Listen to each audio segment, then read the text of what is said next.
भारतीय दर्शन, आत्म मंथन और भारतीय युवा जीवन में जब आप व्यक्तिगत जीवन जीते हैं तो उसमें कई तरह की परिस्थितियां आती हैं जो आपको विचलित कर देती है, आपको कमजोर बना देती है, लाचार बना देती है। लेकिन हकीकत क्या है कि भारतीय जीवन दर्शन हमेशा इस बात के खिलाफ में रहा है कि कोई इंसान लाचार है, बेबस है।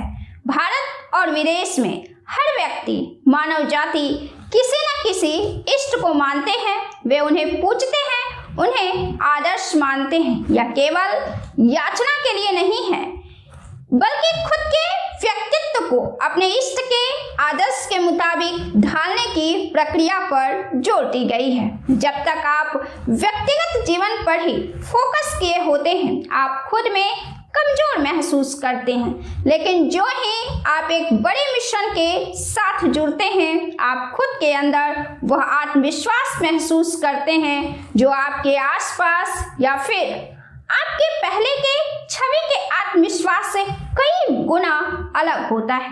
और यही वह शक्ति होती है जो नए जीवन का निर्माण कर सकती है, नए समाज का निर्माण कर सकती है, नए राष्ट्र का निर्माण कर सकती है। हर दौर में समाज सुधार की आवश्यकता रही है। समाज सुधार ही राष्ट्र का निर्माण कर सकता है और राष्ट्र के मजबूत होने पर ही विदेशी शक्तियां अपनी हैसियत में रहने जानती हैं। लेकिन मौजूदा व्यवस्था कुछ इस तरह से भारतीय समाज में व्याप्त हो चुका है जो एक चिंता का विषय बन चुका है। इसमें केवल सरकार को ही दोषी नहीं ठहराया जा सकता है। जब खुद का व्यक्तित्व मजबूत नहीं होता है तब आप किसी भी शक्ति से टकराने का हौसला नहीं कर सकते हैं। आज हमारे समाज में जिस तरह नैतिकता का पतन हो रहा है, लोग एक दूसरे से खौफ खाने लगे हैं। यह भारतीय समाज के लिए एक बहुत बड़ी चिंता का विषय बन चुका है। यह चिंता का विषय केवल एक मुद्दे भर के नहीं है, यह मानवता का संकुचन है। मानवता के लिए मानव को एकजुट करके ही क्रांति लाई जाती है, लेकिन मौजूदा दौर इस तरह से भयभीत है जहां आपस में ही खौफ हो चुका है। सोशल मीडिया की जिंदगी ने लोगों को बड़बोला बना दिया है और आत्ममंथन से काफी दूर कर दिया है। आत्ममंथन ही वह प्रक्रिया है जिसके द्वारा कोई भी इंसान अपने अंदर बदलाव लाकर परिस्थितियों को बदलने की शक्ति रखता है और चुनौतियों को चुनौती देता है। हिंदू धर्म में राम की पूजा इसी आदर्श के तहत की जाती है। भगवान कृष्ण की पूजा सिर्फ एक मूर्ति पूजा भर नहीं है बल्कि यह पूजा है, यह आराधना है कृष्ण के चरित्र की, जिसे आज मूर्ति पूजा तक समेटकर मूल विचार से दरकिनार कर दिया गया है।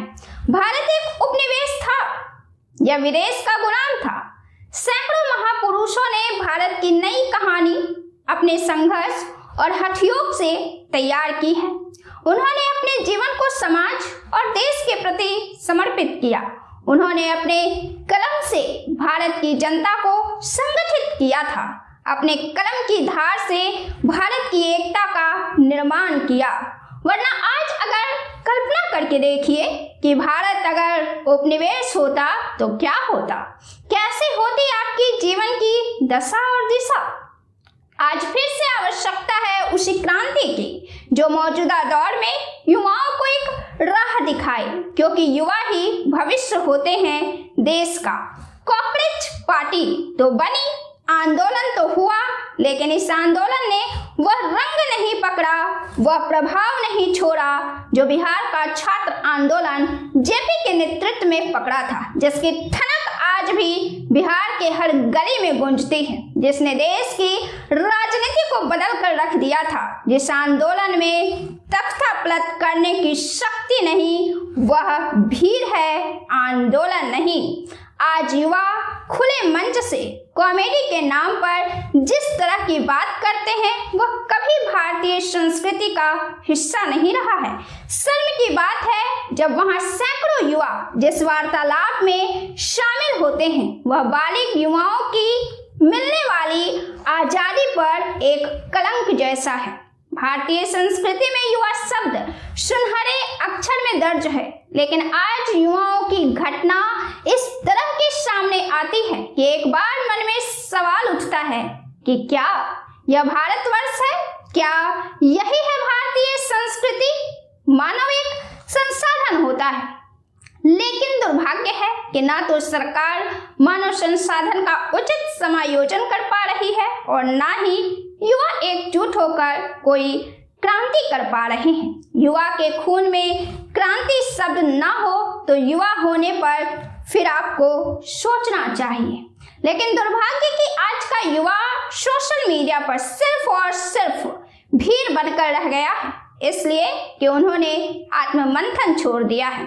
आत्ममंथन भारतीय दर्शन का वह शब्द है जो किसी भी व्यक्ति के जीवन को परिवर्तित करने की शक्ति रखता है।